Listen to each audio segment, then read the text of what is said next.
Cyber হামলা হওয়ার যে আশঙ্কা আমরা করছি, কারণ আমাদের বিশেষ করে আমাদের ব্যাংকিং সেক্টর, পোশাক শিল্প, টেলিকম সেক্টর এবং আমাদের বিদ্যুৎ জ্বালানি, এই খাতগুলোতে আমাদের আশঙ্কা যে বড় ধরনের সাইবার হামলা হতে পারে।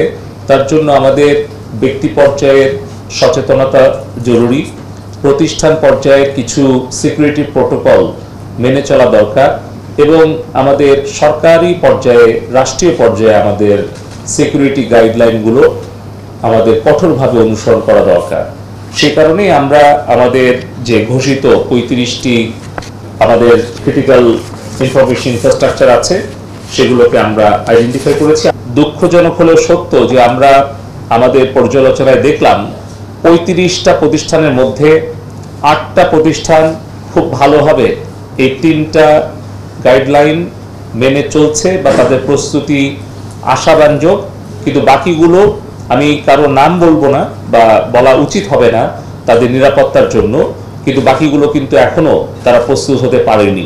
সেই সব বিষয় নিয়ে আমরা বিস্তারিত আলোচনা করেছি। আমি অনুরোধ করতে চাই আমাদের সরকারের সব প্রতিষ্ঠানগুলো যাতে নক, সক এবং সার্ট অবশ্যই তারা গঠন করে এবং আমাদের যে ইনফরমেশন সিকিউরিটি গাইডলাইন আছে সেটা যেন মেনে চলে। এবং আমরা যে আজকে যে প্রেজেন্টেশনটা দিয়েছি বেস্ট প্র্যাকটিস, একটি প্রতিষ্ঠানকে আমরা বাকি 34টা প্রতিষ্ঠানের সামনে আমরা বেস্ট প্র্যাকটিস প্রেজেন্টেশন দিয়েছি, সেটা যেন তারা মেনে চলে। পৃথিবীর কেউ বলতে পারবে না যে তারা শতভাগ নিরাপদ। এখানে আমরা দেখেছি বিশ্বের অনেক প্রতিষ্ঠান অনেক সময় হামলার শিকার হয়েছে এবং ব্যক্তি পর্যায়ে, প্রতিষ্ঠান পর্যায়ে, সরকারি পর্যায়ে, রাষ্ট্রীয় পর্যায়ে কিন্তু সাইবার হামলার শিকার হয়েছে। আমরাও কিন্তু বহুবার এ ধরনের হামলার শিকার হয়েছি এবং এটা আগামীতেও হতে পারে। এবং বিশেষ করে এই অবস্থায় একদিকে যেরকম সাইবার অপরাধীরা ব্যক্তি, প্রতিষ্ঠান বা সরকারের তথ্য উপাত্ত, অর্থ চুরি করছে, অপরদিকে একটা রাষ্ট্রের কাঠামোকে ক্ষতিগ্রস্ত করার জন্য কিন্তু অপর কোনো রাষ্ট্রের আশ্রয় প্রশ্রয়ও কিন্তু বেশ শক্তিশালী একটা সাইবার অপরাধী চক্র কাজ করছে। তো এই সব কিছু বিবেচনায় নিয়ে আমরা মনে করছি আমাদের দক্ষ জনবল তৈরি করা এটা প্রয়োজন।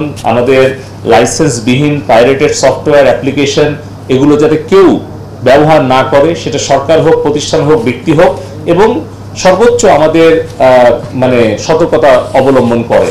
এবং সেই ক্ষেত্রে আমরা 3 ধরনের প্রস্তুতি নেওয়ার কথা বলেছি। একটা হচ্ছে প্রতিরোধমূলক ব্যবস্থা, আর একটা হচ্ছে যখন আক্রমণটা হয় তখন তাৎক্ষণিক যে প্রতিক্রিয়া এবং করণীয় সম্পর্কে আমাদের যে সমন্বয়, এবং তৃতীয়ত হচ্ছে যে ঘটনা ঘটার পরের সেগুলো তথ্য উপাত্ত সংগ্রহ এবং পোস্ট ইনসিডেন্ট অ্যাক্টিভিটিস। সো একটা হচ্ছে প্রিভেন্টিভ মেজার, আর একটা হচ্ছে ইনসিডেন্ট রেসপন্স, আর একটা হচ্ছে post incident response and activities. এই 3টা ভাবে আমরা আমাদের এই কর্মকাণ্ডগুলো আমরা করব।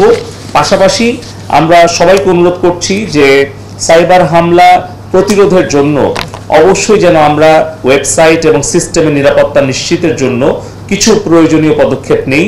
যেরকম আক্রান্ত হলে ওয়েবসাইটটাকে অফলাইনে নিয়ে যাওয়া এবং ক্ষতির মূল্যায়নটা করার জন্য লগ চেক করা, ফাইল এবং ডেটাবেস পর্যালোচনা করা, পাসওয়ার্ড নিয়মিত পরিবর্তন করা, সমস্ত অ্যাকাউন্টের পাসওয়ার্ড পরিবর্তন করা, ওয়েব পোর্টাল অ্যাপ্লিকেশন এবং যে কোনো সফটওয়্যারে লগ ইনের ক্ষেত্রে মাল্টি ফ্যাক্টর অথেন্টিকেশন ব্যবহার করা। এক্ষেত্রে পিকেআই বেস টিএলএস ক্লায়েন্ট একটি কার্যকরী সমাধান হতে পারে। এবং পাশাপাশি আমাদের সফটওয়্যার এবং প্লাগইন আপডেট করা, প্রতিনিয়ত ভাইরাস এবং ম্যালওয়্যার স্ক্যান করা এবং আমাদের ব্যাকআপ পলিসি প্রত্যেকের থাকা। এবং পাশাপাশি আমাদের যেই ওয়েবসাইট এবং সিস্টেমের নিরাপত্তা নিশ্চিতকরণের জন্য প্রয়োজনীয় পদক্ষেপ গ্রহণের ব্যাপারে আমরা আজকের বৈঠক থেকে সবাইকে অনুরোধ করব যেন সিকিউরিটি প্যাচ আপডেট করে। আমাদের নিরাপত্তা প্লাগইন এবং ফায়ারওয়াল যখন ব্যবহার হচ্ছে তখন যাতে নিরাপত্তা প্লাগইন ইনস্টল এবং firewall configure, web application firewall install এবং কনফিগার করা, পাশাপাশি অপ্রয়োজনীয় ফাইল এবং স্ক্রিপ্ট যেগুলো গাইডলাইন অনুসারে ওয়েব অ্যাপ্লিকেশন এবং সংশ্লিষ্ট এপিআই সমূহের যথাযথ কনফিগারেশন এবং নিরাপত্তা নিশ্চিত করা। সিকিউরিটি অডিট করা, এটা নিয়মিত করতে হবে। সিকিউরিটি অডিটটা, নিরাপত্তা নীতি এবং প্রশিক্ষণ প্রদান করা, এবং আমাদের যেই থার্ড পার্টি অনেক সময় অনেক সংস্থাকে সার্ভিস দেয়, সফটওয়্যার দেয়, তাদের ভেন্ডর এবং থার্ড পার্টি রিস্কটা অ্যাসেসমেন্ট করা, এবং কম্প্রিহেন্সিভ রুট কজ অ্যানালিসিস এবং কম্পালসারি ভিএপিটি অর্থাৎ ভালনারেবিলিটি অ্যাসেসমেন্ট, পেনেট্রেশন টেস্ট করা। সো এই ক্ষেত্রে আমরা রেড, ব্লু অ্যান্ড হোয়াইট এই তিনটা পলিসি অ্যাপ্লাই করতে চাই। আমরা রেড টিম দিয়ে তাদের এক্সটার্নাল একটা থ্রেট অ্যাসেস করতে চাই, অ্যাটাক, এবং ব্লু টিম প্রিভেন্ট করে তারা যেন নিয়মিত এটা সিমুলেশন এবং প্র্যাকটিসটা করতে থাকে। পাশাপাশি আমাদের আইন শৃঙ্খলা বাহিনী এবং গোয়েন্দা সংস্থা তারা যাতে হোয়াইট হ্যাকার ফোরামও তৈরি করে, যাতে করে বাংলাদেশে অনেক মেধাবী ছাত্র ছাত্রী, তরুণ গবেষক আছে যারা কিন্তু সাইবার সিকিউরিটিতে অনেক এক্সপার্ট, তারা যাতে দেশের প্রয়োজনে, দেশের সম্পদ রক্ষায়, অর্থ রক্ষায়, উপাত্ত সুরক্ষায় তারাও যাতে সরকারকে এবং বিভিন্ন সংস্থাকে সহায়তা করতে পারে, তার জন্য আমরা একটা হোয়াইট হ্যাকার্স ফোরাম আমরা কি সবাইকে আমন্ত্রণ জানাতে চাই যে আমাদের দেশের মেধাবী যারা সাইবার এক্সপার্ট তারা যাতে এসে আমাদের সরকারকে, দেশকে এবং দেশের সম্পদকে সুরক্ষার জন্য কাজ করে। এই আপাতত আমাদের বলতে গেলে আজকের বৈঠকের মূল সারমর্ম। আর আমরা সিদ্ধান্ত নিয়েছি যে আমাদের একটা কোঅর্ডিনেশন টিম আমরা গঠন করব, যারা কিনা প্রতি সপ্তাহে একবার করে বসবে, এবং আমরা আগামীতে আমাদের ক্যাবিনেট সচিব মহোদয়ের সভাপতিত্বে সকল সচিবদেরকে নিয়ে আরেকটি সাইবার নিরাপত্তা নিশ্চিতকরণের জন্য সচেতনতা বৃদ্ধি এবং সক্ষমতা তৈরির বৈঠক করব, এবং আমাদের মুখ্য সচিব মহোদয়ের নেতৃত্বে আরেকটি উচ্চ পর্যায়ের আমরা বৈঠক করব, যেখানে আমাদের স্মার্ট বাংলাদেশ টাস্ক ফোর্সের যে এক্সিকিউটিভ কমিটির সভাপতি মুখ্য সচিব মহোদয়, তার নেতৃত্বে আরেকটা বৈঠক করার জন্য আমরা এখানে সিদ্ধান্ত গ্রহণ করেছি। পাশাপাশি আমাদের যারা মন্ত্রী মহোদয়গণ আছেন বিভিন্ন মন্ত্রণালয়ের দায়িত্বপ্রাপ্ত, তাদের নেতৃত্বেও আমাদের আসলে পলিসি মেকারদের জন্য একটা ওরিয়েন্টেশন এবং তাদের অ্যাওয়ারনেস ক্রিয়েশনের জন্য আমরা বৈঠক করব। সো এরকম 4টা ধাপে আমরা আগামী দিনে এটা প্রস্তুতিটা আরও সুদৃঢ় করার জন্য আমরা চেষ্টা করব।